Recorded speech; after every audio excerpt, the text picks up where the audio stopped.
नमस्कार। आपको अपने YouTube channel Loken math tricks में स्वागत है। जैसे कि मैंने अपने ऑफलाइन के बच्चों से प्रॉमिस किया था कि 10th यूपी बोर्ड मैथ का अनसॉल्व पेपर पढ़ाऊंगा, तो आज मैं मैथ का अनसॉल्व पेपर शुरू करने जा रहा हूं। और जैसे कि आप देख रहे हैं वीडियो में, ये एचएम का अनसॉल्व पेपर है। जो प्रीवियस पेपर हैं यूपी बोर्ड के, जो विगत वर्षों में आए हुए क्वेश्चन हैं, तो आज हम शुरू करेंगे 2019 के पहले सेट से। 2019 का पहला सेट है 822 AB, जो पूर्णांक हमारा 70 का होता है। और जिस किसी के पास अनसॉल्व पेपर न हो, एचएम का ख़रीद लें। अगर वो ख़रीद न सके तो कमेंट बॉक्स में कमेंट करें, मैं उनके पास PDF भेज दूँगा। देखिए पहला क्वेश्चन देखते हैं। सबसे पहले हम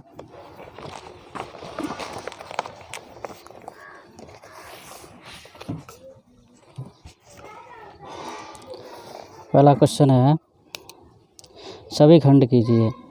प्रत्येक खंड उत्तर के लिए 4 विकल्प दिए गए हैं, जिनमें से केवल एक ही सही है, उसे छांटना है।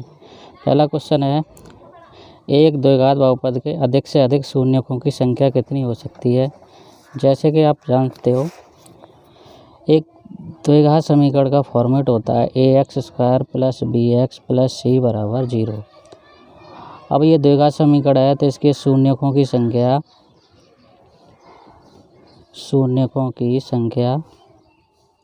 कितनी होगी? 2 होगी। अगर format AX³ + BX² + CX + D ये त्रिघात बहुपद है, तो इसके शून्यकों की संख्या होगी 3 होगी। ठीक, द्विघात की होती है 2, तो इसका ऑप्शन हो गया आपका 2। ख है, यदि tan A = 4/3 तो sec A का मान बताओ। तो हमारा दिया है tan A = 4/3। तो tan A एक ट्रायंगल बनाएंगे, राइट एंगल ट्रायंगल। तो tan A बराबर हम जानते हैं जैसे लंब बटे आधार। तो ABC हमने नाम दे दिया, तो A के हिसाब से ये लंब हुआ और ये आधार। तो लंब है हमारा 4, आधार है 3। तो पाइथागोरस प्रमेय से हम निकालेंगे AC कर्ण हो गया हमारा। तो AC² बराबर होता है लंब है हमारा BC² प्लस आधार है हमारा AB²। तो AC की हमें वैल्यू चाहिए, तो BC की वैल्यू हमारी 4 और AB की वैल्यू है हमारी 3, जो कि आधार है। तो AC² बराबर हो जाएगा 4 का स्क्वायर होता है 16 और 3 का स्क्वायर होता है 9। तो AC² बराबर हो जाएगा हमारा 25। तो AC बराबर करेंगे, इस पर स्क्वायर हटाएंगे, इस पर अंडू लग जाएगा। तो AC बराबर हमारा हो जाएगा 5। तो कर्ण हमारा निकल के आ गया 5। तो जैसे कि इसमें वैल्यू पूछी है tan A = 4/3, तो sec A की वैल्यू पूछी है, तो हमें वैल्यू निकालनी है sec A। sec cos का अपोजिट होता है, तो cos θ बराबर होता है आधार बटे कर्ण। तो sec A बराबर हो जाएगा कर्ण बटे आधार। तो कर्ण हमारा है 5 और आधार है 3। तो आंसर हो गया हमारा sec A बराबर 5/3। ये हमारा आंसर होगा।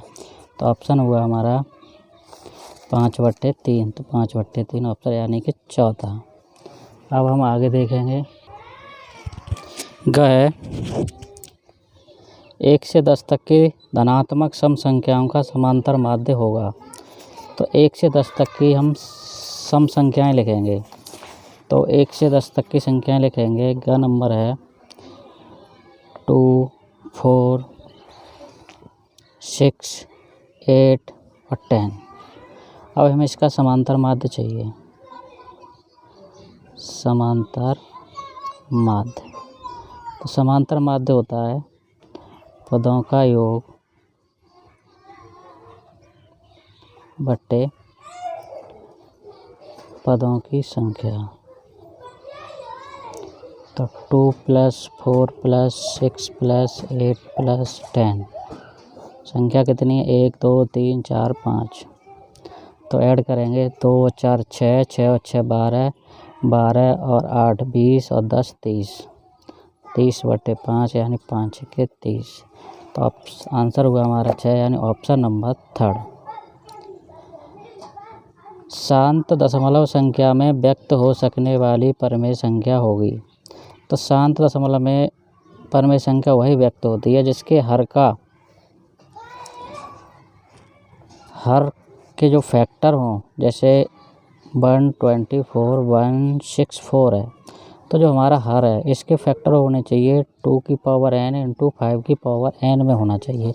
अगर हमारी ये कंडीशन सेटिस्फाई है तो वो शांत होगी। जैसे 164 के हम फैक्टर करेंगे,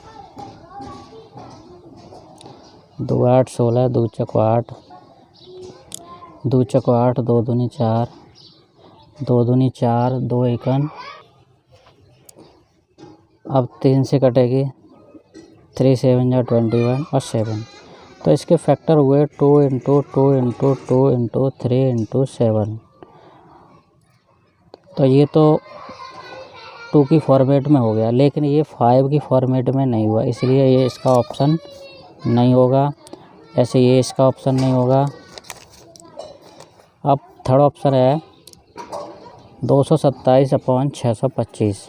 तो हमारा जो 625 का फॉर्मेट बनता है 625 का, तो ये 5 से 5 एकन 5, 5 दूनी 10, 5 25 हो गया, 5 दूनी 10, 5 25, 5 25, 5 एकन 5, तो हमारा 5 हो गया 4 बार। तो 5 यानी ये 2 इंटू n या 5 इंटू n की फॉर्मेट में हो गया, तो ये शांत प्रवृत्ति का होगा।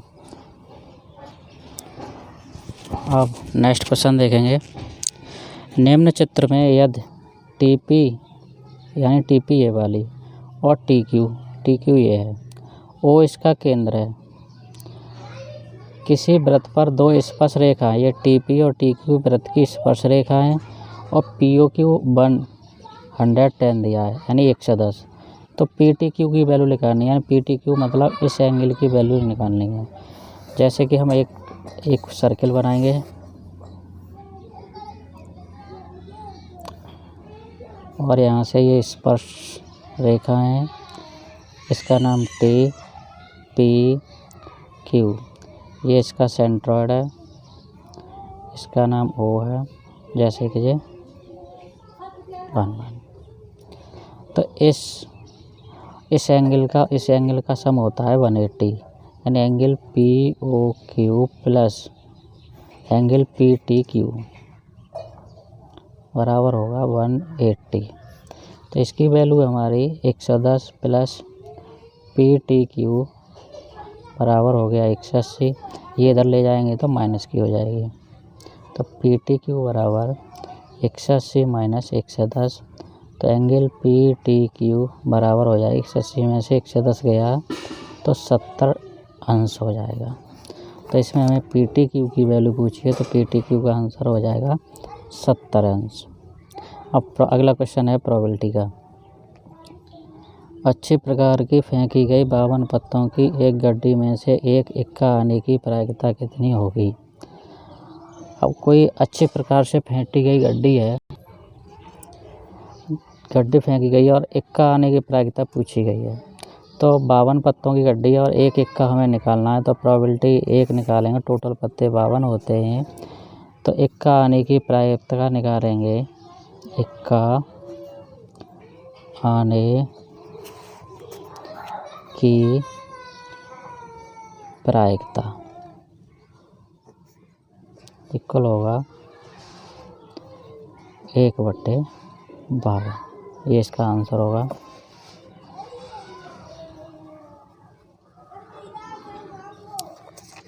एक इक्का आने की प्रायिकता, इक्कों की संख्या होती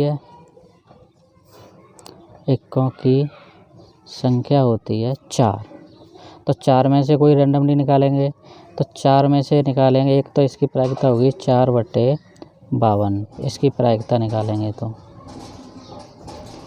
4 से इसे काटेंगे, 4 एकन 4 और 4 तिया 12, तो इसका आंसर हो गया 1/13। अगर एक ही इक्का होता तो इसकी प्रायिकता होती 1/52। इक्कों की संख्या होती है 52 पत्तों की गड्डी में 4, तो प्रायिकता हो जाएगी 4/52 यानी कि 1/13। तो इस प्रकार हमारा पहला क्वेश्चन ऑब्जेक्ट टाइप खत्म हुआ। अब क्वेश्चन नंबर 2 पर पहुँचेंगे। क्वेश्चन नंबर 2 देखेंगे।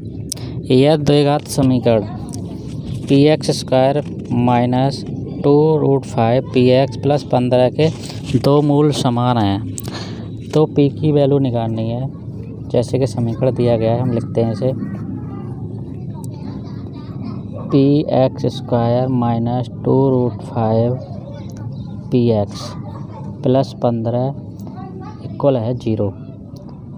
तो द्विघात समीकरण का फॉर्मेट होता है ax² plus bx plus c बराबर 0।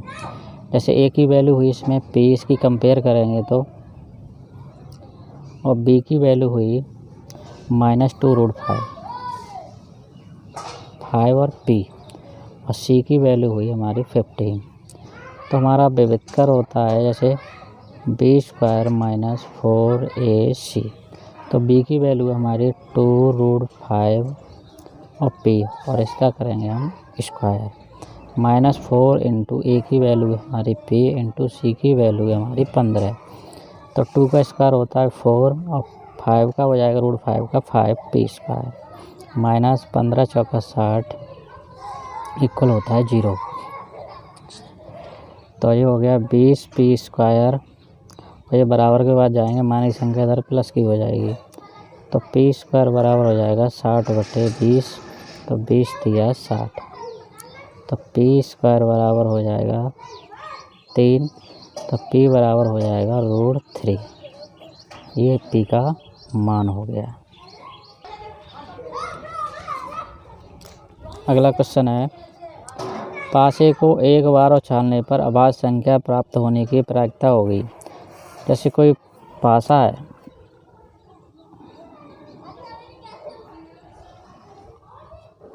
ये कोई पासा है, तो पासा में जो नंबर होते हैं 1 से 6 तक होते हैं, 2, 3, 4, 5 और 6।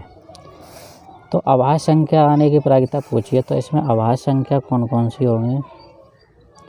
अभाज्य संख्या, तो सबसे अभाज्य संख्या छोटी होगी 2, 2 के बाद 3, 3 के बाद 5। तो अभाज्य संख्या हो गई 3। तो अभाज्य संख्या आने की प्रायिकता निकालेंगे। अभाज्य संख्या आने की प्रायिकता तो कितनी संख्या है? 3, और टोटल कितने हैं? 6। तो 3 से 6 कट जाएगा, कितना रह जाएगा? 1/2। अगला क्वेश्चन देखते हैं। अगला क्वेश्चन है हाइट एंड डिस्टेंस का, ऊंचाई दूरी का। एक मीनार की ऊंचाई 20 मीटर है। ज़मीन पर बनने वाली इसकी छाया की लंबाई 20√3 मीटर है। सूर्य का उन्नयन कोण ज्ञात कीजिए। एक मीनार है, मीनार की जो हाइट है वो है 20 मीटर। तो मान लो हमने एक मीनार बनाई, इसकी हाइट है 20 मीटर। ये हमारी हो गई मीनार। मीनार की ऊंचाई भी, और ज़मीन पर बनने वाली इसकी छाया की लंबाई, और मीनार की छाया मान लो इस पॉइंट तक आ रही है, तो जो इसकी लंबाई है वो 20√3 मीटर है। 20√3 मीटर। इससे हम मिला देंगे तो ये राइट एंगल ट्रायंगल बन गया। तो सूर्य का उन्नयन कोण निकालना है, यानी कि ये उन्नयन कोण थीटा निकालनी है। तो ये हमारा लंब है और ये आधार है। लंब और आधार होता है tan थीटा में, इसका नाम दे देंगे ABC। तो हम tan थीटा से निकालेंगे, tan थीटा बराबर होता है लंब बटे आधार। तो लंब कितना है हमारा? BC, और आधार कितना है हमारा? AB। तो tan थीटा बराबर BC की वैल्यू है हमारी 20 और AB की वैल्यू है हमारी 20√3। 20 से 20 कट गया, तो tan थीटा बराबर हो गया 1/√3। तो ये हमारी वैल्यू निकल के आ गई tan थीटा की, लेकिन हमें वैल्यू चाहिए थीटा की। तो हम tan थीटा बराबर करेंगे, तो tan थीटा में ये tan 30 की वैल्यू होती है, तो tan से tan कैंसिल, तो थीटा बराबर बचेगा 30 डिग्री। ये आपका आंसर हुआ। ये क्वेश्चन हो गया आपका ग नंबर। अब देखते हैं हम घ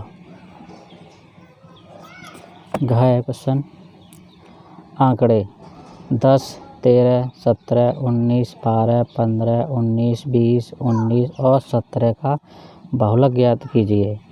तो बहुलक वही नंबर होता है जिसकी फ्रीक्वेंसी ज़्यादा होती है, यानी जिसकी बारंबारता ज़्यादा होती है। तो नंबर हैं जैसे 10 है, 13 है, 17 है, 19 है, 12 है, 15 है, फिर 19 है, 20 है, 19 है और 17 है।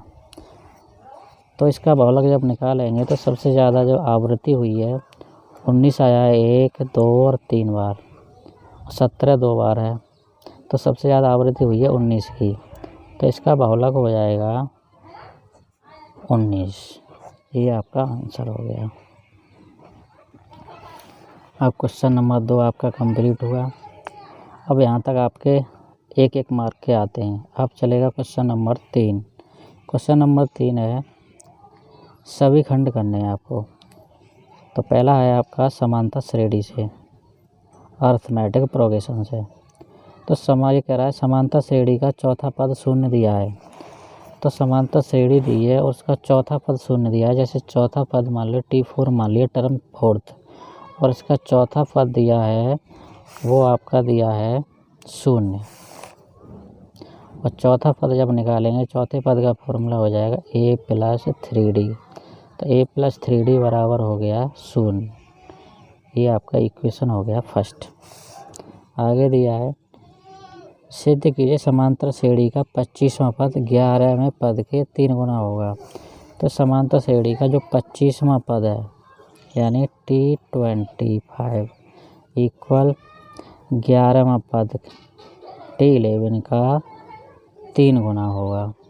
तो 25वां पद निकालेंगे तो a + 24d हो जाएगा, और 11वां पद निकालेंगे तो a + 10d हो जाएगा, और इनटू कितना टाइम्स है यानी 3 गुना। तो ये हो गया a + 24d बराबर 3 का ऐसे मल्टीप्लाई करेंगे, 3 का a में करेंगे तो 3a + 3 × 30d।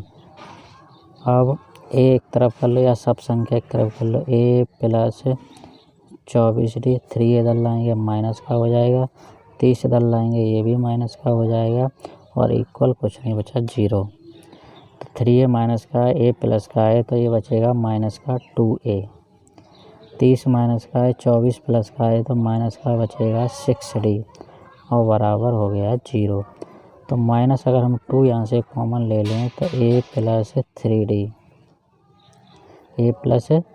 3d बराबर हो जाएगा 0।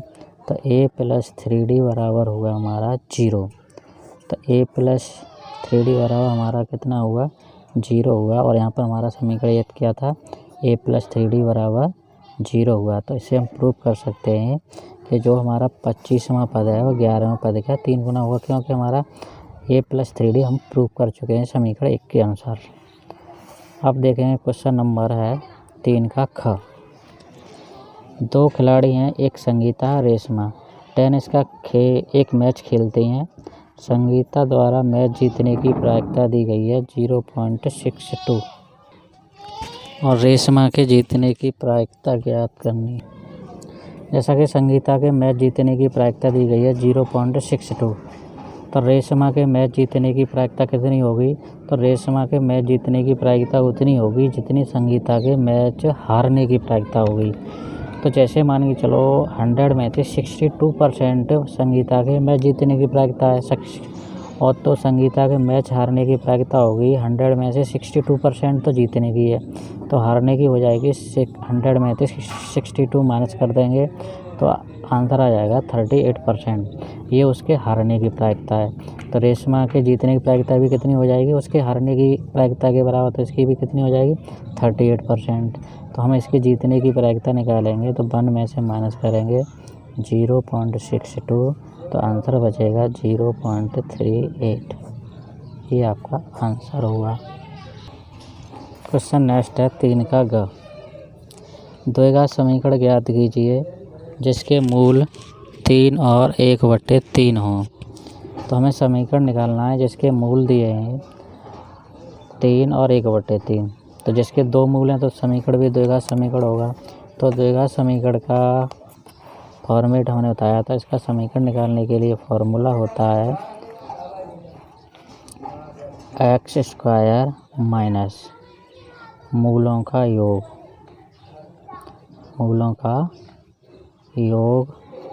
और यहाँ इंटू x होता है प्लस मूलों का गुणनफल